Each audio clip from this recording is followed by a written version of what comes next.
우리가 병원에 가면 많이 듣는 말이 있습니다. 술, 담배 하지 마시고, 여러분들이 하고 듣는다는 얘기는 아니고요.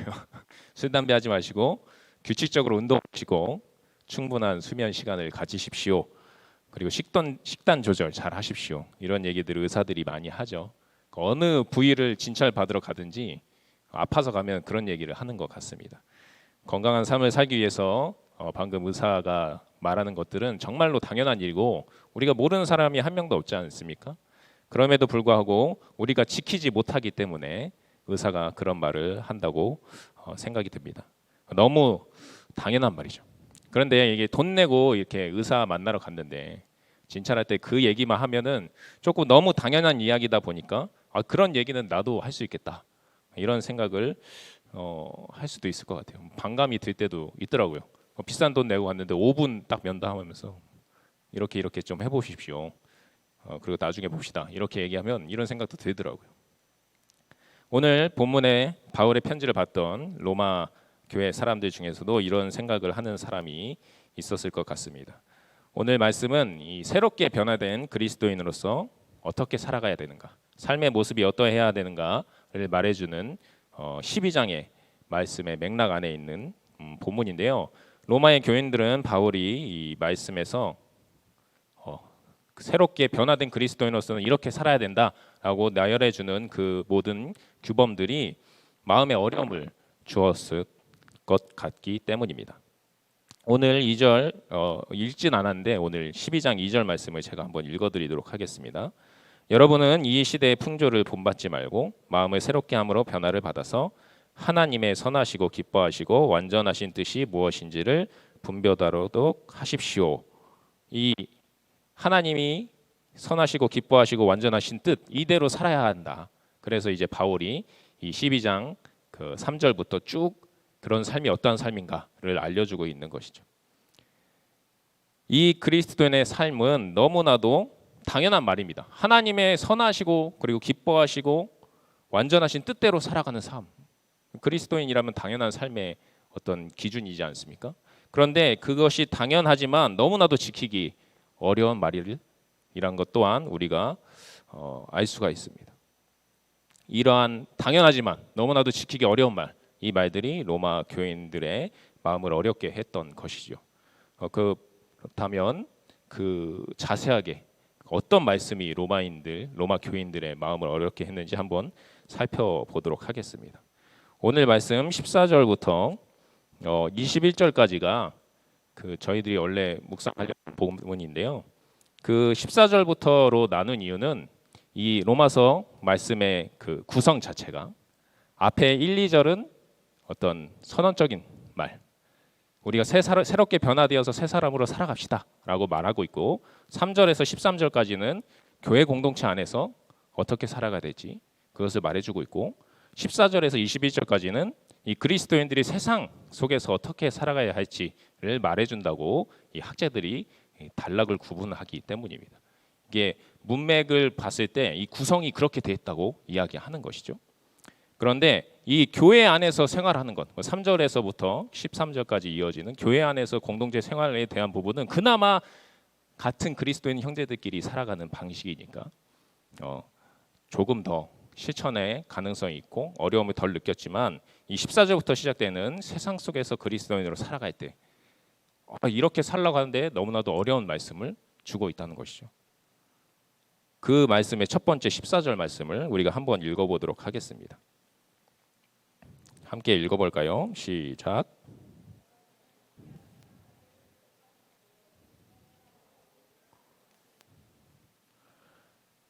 사람이라면 누구나 자신을 괴롭히고 해를 끼치는 사람들에게 화가 나는 것이 당연한 마음이죠. 그래서 화가 나서 그 사람에게 저주를 퍼붓고 욕설을 하고 그리고 내가 겪은 것보다 더 심하게 복수를 해주고 싶은 마음이 드는 것이 인지상정이라고 할 수 있을 것입니다. 특히 그 괴로움이 이 상대방이 나한테 주고 있는 이 괴로움이 내가 잘못했기 때문에라고 한다면 어느 정도 반성하는 측면이 있고 자기 책망을 할 수는 있겠지만 그것이 아니라 내가 올바른 일을 했는데 내가 다른 사람으로부터 이러한 해를 당할 일을 하지 않았는데도 불구하고 다른 사람이 나에게 위해를 가하고 고난을 준다라고 한다면 그 분노는 그리고 그 복수심은 더욱더 커질 수밖에 없습니다. 그런데 로마 교인들은 박해를 실제로 받았습니다. 그 박해를 왜 받았을까요? 바로 하나님을 믿는다는 것. 그 하나님께서 그리스도를 자신들에게 주셨다는 것. 그것을 믿는다는 사실.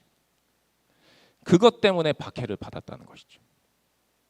이 그리스도를 하나님의 아들로 믿는다는 옳은 일을 하기 때문에 박해를 받는다는 것은 그 일로 자신들을 박해하는 사람들에게 하나님의 이름으로 저주를 쏟아낼 법한 일이었습니다. 그것이 당연한 반응이라고 생각할 수 있었을 것입니다. 그런데 바울은 로마 교인들에게 그런 일을 겪을 때 하나님의 이름으로 저주를 하는 것이 아니라 하나님의 이름으로 복을 빌어 주어라 라고 말씀하는 것입니다. 이 바울이 말하는 축복은 하나님의 은혜와 평강을 그 사람의 후손까지 대대로 이어지도록 받도록 하나님께서 복을 주시옵소서. 이런 의미의 축복이었던 것이죠. 자신들을 죽이려고까지 막 하는 그 사람들에게 대하여서 하나님의 이러한 축복을 빌어주라는 이 바울의 말이 당시 박해를 실제로 받고 있던 로마 교인들의 마음을 당연히 얻게 했을 것이라고 우리는 생각해 볼 수 있습니다. 사실 이 말은 바울이 처음 한 말은 아니죠. 이 말씀은 예수님께서 하셨던 말씀입니다. 누가복음 27장 28절에 보면 누가복음에 보면 그러나 내 말을 듣고 있는 6장 27절 28절입니다. 여기는 넣지 않았어요. 제가 읽어드릴게요. 그러나 내 말을 듣고 있는 너희에게 내가 말한다. 너희의 원수를 사랑하여라. 너희를 미워하는 사람들에게 잘 해주고 너희를 저주하는 사람들을 축복하고 너희를 모욕하는 사람들을 위하여 기도하여라. 이 규범이 예수님께서 직접 하신 가르침임에도 불구하고 자신을 괴롭히는 사람들에게 자신의 마음을 열고 진심으로 축복해 준다는 것은 저희들이 생각해봐도 너무나도 어려운 일 아니겠습니까? 저희들은 심지어 그렇게 고난을 받아본 적도 없고 박해를 받아본 적도 없지 않습니까? 실제로 그렇게 고난을 받고 있었던 로마 교인들에게 있어서는 더욱더 큰 어려움이었을 거라는 것입니다. 오늘 15절 말씀도 여전히 계속해서 지키기 어려운 말씀이었습니다. 우리 15절 말씀 함께 읽어볼까요? 세번역 성경입니다. 기뻐하는 사람들과 함께 기뻐하고 우는 사람들과 함께 우십시오. 이 말씀은 우리가 방금 생각해봤던 14절 말씀처럼 어려움이 바로 느껴지는 말씀은 아닙니다. 그러나 실제로는 이 말씀을 실천해 보려고 보신 분이 있다고 한다면 이 말씀이 얼마나 어려운지 아실 수 있을 거라고 생각합니다. 사람의 죄된 본성은 남의 기쁨을 시기하게 하기 때문입니다. 저희들이 아주 잘 알고 있는 속담 있죠. 사촌이 땅을 사면 어디가 아파요? 배가 아프죠. 이 속담은 우리의 이러한 죄된 속성을 잘 나타내주는 속담이 아닌가 싶습니다. 이 무한 경쟁의 사회 속에서 타인의 성공과 기쁨은 그것이 나의 것이었어요. 그런 마음을 들게 한다는 것이죠. 네가 사는 그 집이 내 것이었어요. 그런 생각이 막 들게 하는, 그것이 당연한 것처럼 생각되는 이러한 사회라는 것이죠. 타인의 성공을 진심으로 기뻐할 수 없는 그러한 사회이고 그러한 삶을 살아가는 것이 우리네 인간이라는 것입니다.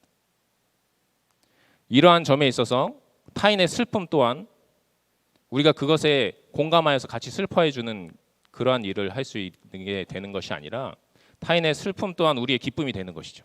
왜냐? 타인의 실패, 그것은 나의 경쟁 상대의 슬픔이고 타인의 실패는 나의 경쟁 상대가 실패한 것이기 때문에 나의 성공 확률이 조금 더 올라간다라는 인식을 하게 되는 것입니다. 나의 경쟁 상대라고 볼 수 없는 사람들의 실패, 슬픔은 어떨까요? 내 주변에 나의 경쟁 상대라고 볼 수 있는 사람들은 많이 있고 그 사람들에 대한 실패 그리고 그 사람들의 슬픔은 우리가 나의 성공의 기반이 확실히 되었어라고 생각할 수 있겠지만 저 멀리 타국에 있는 제3세계에 있는 그 사람들의 슬픔은 어떨까요? 그 사람들의 슬픔은 귀찮음으로 여겨지게 됩니다. 피하게 되는 것이죠.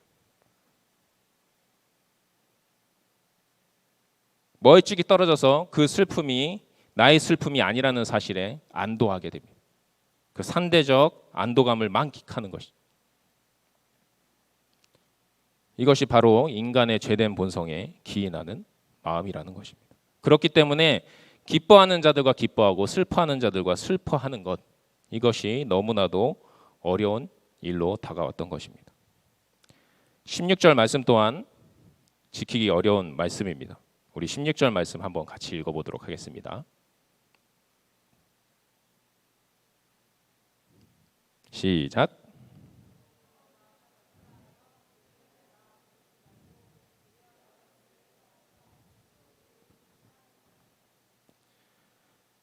헬레니즘 문화권 사회에서 살던 당시 로마 사람들에게 있어서 남보다 높은 지위와 많은 부를 내세워서 명예와 대중적 인기를 추구하는 것은 아주 당연한 일이었습니다. 또한 사람들 앞에서 자신의 지혜를 뽐내고 그래서 현자라 칭송받고 그렇게 자신의 앓을 드러내는 것 또한 당연한 일이었습니다. 또한 사회의 계층을 나누고 자신보다 밑에 있는 사람들과는 상종하지 않는 것, 그것도 당시 사회에서는 당연한 일이었습니다. 당시에는 귀족이 있었고 노예가 있었고 노예보다 못한 사람들이 있었던 것이죠. 그 사람들과 말을 섞지 않는 것, 그것은 너무나도 당연한 일이었어요. 그 당시에는 인권이 없었으니까요. 사람에게는 당연히 신분이 있고 계층이 있다라는 생각을 갖고 있던 사회였습니다. 그 사회에서 나자지라는 말, 그리고 자신들보다 신분이 밑에 있는 사람들, 그 비천한 사람들과 함께 하라는 말, 그 사람들과 마음을 같이 하라는 말, 교만하지 말라는 말, 너의 지혜를 뽐내지 말라는 말은 당연하게 받아들이기 어려웠다라는 것입니다. 이런 헬레니즘 문화권을 떠나서, 그 문화를 떠나서 남들보다 높아지고 싶은 마음, 그것은 인간의 본성이라고 할 수 있을 것입니다. 누구나 원하는 욕망이죠. 남들보다 높아지고 싶어하는 것. 때문에 일반 사회뿐만 아니라 교회 안에서도 서로의 은사나 봉사의 정도를 두고 높고 낮음을 정하는 일이 그 당시 로마 교회 안에서 벌어졌다는 것입니다. 그래서 바울은 은사에는 높고 낮음이 없다, 다 동일한 은사다라고 로마서 우리가 읽었던 본문 말씀들이 나오지 않았습니까? 이러한 문화권의 영향과 그리고 또 높아지고자 하는 인간의 본성이 바로 로마 교인들에게 이 계층을 넘어서고 또한 비천한 처지에 있는 사람들과 함께하는, 그리고 마음을 나누는 이 말씀을 실천하기 어렵게 했던 것이었습니다. 그렇다면 로마 교인들은 이러한 어려움을 겪었는데 지금 우리들은 이 말씀에 대해서 어떠합니까? 지금 우리들도 이 말씀 지키기 너무 어렵지 않습니까? 당시 로마 교인들은 이 말을 사도의 말로 전해 들었습니다. 그렇죠? 당시에 신약 성경이 하나님의 말씀이다, 이 신약 성경 자체가 없었으니까 우리 사도 바울이 주신 말씀이구나라고 그 무게를 가졌지만 지금 우리에게 이 말씀의 무게는 어떠합니까? 하나님의 말씀이잖아요. 하나님께서 이렇게 살라고 주신 말씀인데 우리가 이 말씀을 잘 지키고 있나요? 하나님의 말씀으로 인정하고 듣고 있는 우리들조차 이 말씀을 지키기가 너무나도 어렵습니다. 누가 나를 조금만 건들기만 하면 속으로 욕부터 튀어나오지 않습니까? 저만 그런가요? 고개 왜 끄덕이시죠? 네. 저는 진짜 고치기 쉽지 않은 게 바로 운전할 때 진짜로 제 속마음이 막 드러나는 것 같아요. 옆에서 막 위험하게 운전하면 했다가 주님 죄송합니다 이렇게 이런 일들이 운전할 때뿐만 아니라 누군가 나에게 위해를 가한다고 했을 때 겉으로 욕을 내뱉진 않지만, 그래도 우리가 그리스도인이라서 많이 성화되지 않았습니까? 겉으로 욕을 내뱉진 않지만 속으로 속으로 막 욕하잖아요. 저주하잖아요. 누군가 진짜 기쁜 일을 경험하고 있을 때 같이 축하해주지 못할 때도 너무나도 많습니다. 그 기쁨이 내가 욕망하던 기쁨이었을 때는 더더욱 그렇죠. 내가 저렇게 되고 싶었는데 하는 기쁨을 내 주변에서 누군가 누린다고 한다면, 쉽게 말해서 누가 취업을 같이 열심히 노력하고 있었는데 누군가는 취업되고 나는 안 됐을 때 진심으로 같이 기뻐해 주는 마음 갖기 어렵지 않습니까? 그리고 슬픔에 빠진 자들 위로하는 것 귀찮지 않나요? 저 전도사라서 뭐 이렇게 어린 친구들, 그리고 뭐 이렇게 많은 사람들, 뭐 집사님, 권사님, 뭐 슬픔에 빠진 얘기를 많이 들을 때가 있습니다. 근데 저도 계속 듣다 보면 속으로 그만 좀 하. 이게 언제까지 들어야 돼 이 말? 이런 생각을 할 때가 있다는 거죠. 진심으로 그 슬픔에 공감해주고 슬퍼해주는 것이 너무나도 어렵다는 것입니다. 그리고 교만하고 비천한 자들과 함께하지 않는 모습들, 지금도 우리들 사이에서, 교회 안에서, 그리고 세상 속에서 너무나도 많이 일어나고 있지 않습니까? 나는 너보다는 낫다. 왜 그러고 사냐? 내가 너보다는 신앙생활 잘하네. 에휴, 왜 그러고 사냐? 교만하지 않고 낮아지려 하지 않고 이 세상에 소외된 자들과 함께 하려고 하지 않는 것. 내가 그 사람들 옆에 가면은 나도 품위가 떨어질 것 같고, 그런 마음이 우리 안에 있는 것을 우리가 부정할 수는 없을 것 같습니다. 하나님의 말씀임에도 불구하고 지키지 못하고 있는 우리의 모습. 나를 괴롭히는 사람들과, 그리고 기쁨과 슬픔 속에 있는 주변 사람들, 그리고 비참한 자들에게 내 마음을 열지 못하는 그 모습들. 그 모습들을 우리가 지금 보여주고 있습니다. 더욱 답답한 점은 우리가 하나님의 말씀을 일부러 안 지키려고 하고 있는 게 아니라는 거예요. 우리가 하나님의 말씀을 지키려고 노력을 하는데, 다 구원받으신 분들이잖아요. 그래서 하나님의 말씀을 우리가 지키고 살려고 노력하시는 분들이잖아요. 그래서 노력을 하려고 하는데 그게 안 되기 때문에 더더욱 답답한 마음이 듭니다. 나는 참된 그리스도인이 아닌가 하는 믿음이 흔들리는 일도 겪게 되죠. 이러한 상황이 우리와 당시 로마 교회 교인들 안에서도 경험되고 있었다는 것입니다. 이렇게 우리와 같은 상황에 처했던 로마 교인들에게 하나님은 그게 아니다라는 것을 알려주시죠. 바울을 통해서 너희들이 성령의 능력으로 하나님의 말씀을 실천할 수 있다라고 오늘 알려주십니다.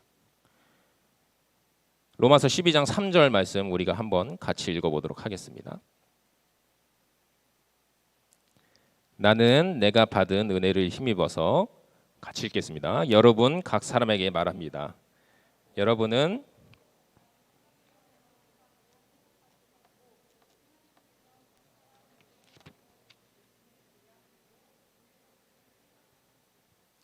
아까 서두에서 말씀드렸죠. 이 12장 말씀을 바울이 기록하는 데 있어서 1, 2절은 총괄하는 서두 부분 말씀이고 3절에서부터 시작한다고 말씀드리지 않았습니까? 이 3절 말씀을 시작할 때 바울은 이미 우리가 이 하나님의 말씀을 실천할 수 있는 능력이 어디서 나오는지 이야기해 주고 있다는 것입니다. 바울은 자신이 받은 은혜를 말하죠. 이 은혜는 바로 성령의 능력입니다. 성령의 임재를 통해서 받게 되는 이 성령 하나님의 능력을 이야기하는 것입니다. 그 성령의 능력은 각자의 믿음의 분량에 맞게 발휘되어서 점진적으로 하나님의 말씀들을 실천할 수 있게 도와주는 것입니다. 이 성령이 함께하는 은혜를 깨닫고 경험한 로마 교인들은, 이 바울의 말씀을 통해서 깨달은 교인들은 이후 역사 속에서 극심한 박해 가운데서도 자신들을 박해하는 자들을 용서하고 축복할 수 있었습니다.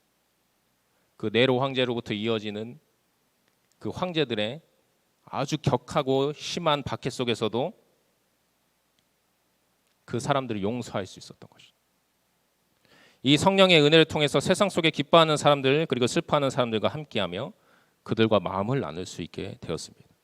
또한 이 성령의 은혜를 통해서 교만하지 않고 자신의 특권과 재산들을 다 내려놓고 세상의 낮은 자들과 함께 할 수 있었습니다. 여러분은 그리스도인으로서 하나님의 말씀을 지키며 살아가려고 할 때 누구의 힘으로 하려고 하시고 계십니까? 나의 힘으로 하려고 하지는 않으십니까? 오늘 말씀 속에서 우리가 깨닫게 되듯이 그리스도인의 삶을 살아가는 것은 우리의 힘으로 하는 것이 아니라 바로 성령 하나님의 능력으로 할 수 있는 것입니다. 성령 하나님의 임재를 느끼면서 그분에게 우리의 마음을 드릴 때, 그래서 그 성령 하나님께서 우리의 마음에 임재하실 때, 그래서 하나님의 마음이 우리의 마음과 한 마음이 될 때 할 수 있다는 것이죠. 그것이 우리의 죄된 마음을 덮기 때문에, 그 하나님의 마음이 우리의 죄된 마음을 대체하기 때문에 우리가 그 하나님께서 주신 말씀을 따라서 살 수 있게 되는 것입니다. 그분의 마음으로 세상을 바라보고 이해할 수 있게 되고, 그분의 마음으로 바라보니까 이 박해하는 사람들이 자기네들이 무엇을 하고 있는지 모르고 한다는 것을 알 수 있게 되는 것이죠. 그들도 죄에 사로잡혀서 이러한 행동을 한다는 것을 알게 되고, 그래서 그들을 축복할 수 있는 것입니다. 예수님께서 십자가 위에서 하신 말씀 있죠. 자신들을 못 받고 죽이라고 소리치는 자들을 향해서 저들이 무엇을 하는지 알지 못합니다. 저들을 용서해 주시오. 그 마음을 우리도 갖게 될 수 있다는 것입니다. 그래서 그들을 진심으로 축복해 줄 수 있는 것이죠. 하나님, 저들도 자신의 죄인됨을 알고 회개할 수 있도록, 그래서 하나님께서 주시는 복을 충만히 누리면서 살 수 있도록 하나님 인도하여 주시옵소서라는 진정한 축복을 해줄 수 있다는 것입니다. 그리고 하나님의 마음으로 이 세상을 바라볼 때 정말로 기뻐하는 자들과 마음을 하나로 할 수 있고, 슬퍼하는 자들과 마음을 함께 할 수 있습니다. 그래서 그 기쁨이 공유될수록 더욱더 커지고, 또한 그 슬픔은 공유될수록 더욱더 사라지면서 이 세상 가운데 기쁨만 늘어나고 슬픔은 점점 사라지는 그러한 역사가 일어날 수 있는 것이죠. 또한 그 하나님의 마음으로 세상을 바라봤을 때 비천한 상황에 처해 있는 사람들을 가만두고 볼 수가 없는 것이죠. 그들에게 내가 가진 것들을 내어주고, 내가 소유하고 있는 것들을 나눠주고, 그 내가 높은 곳에 있는 것이 아니라 낮은 데로 가서 그들과 함께함을 통하여서 이 세상의 비천한 자들이 점점 사라지는 그러한 역사가 일어나게 되는 것입니다. 세상 속에서 그리스도인의 삶을 살아가면 바로 이 세상을 변화시키는 일을, 그러한 결과를 가져오는 것입니다. 이 세상에 하나님의 복만이 넘치게 되고 기쁨이 넘치게 되며 슬픔은 사라지고 비천한 자들이 없는 다 같이 행복한 세상, 그것이 바로 하나님의 나라 아니겠습니까? 그런 나라가 이루어져 간다는 것이죠.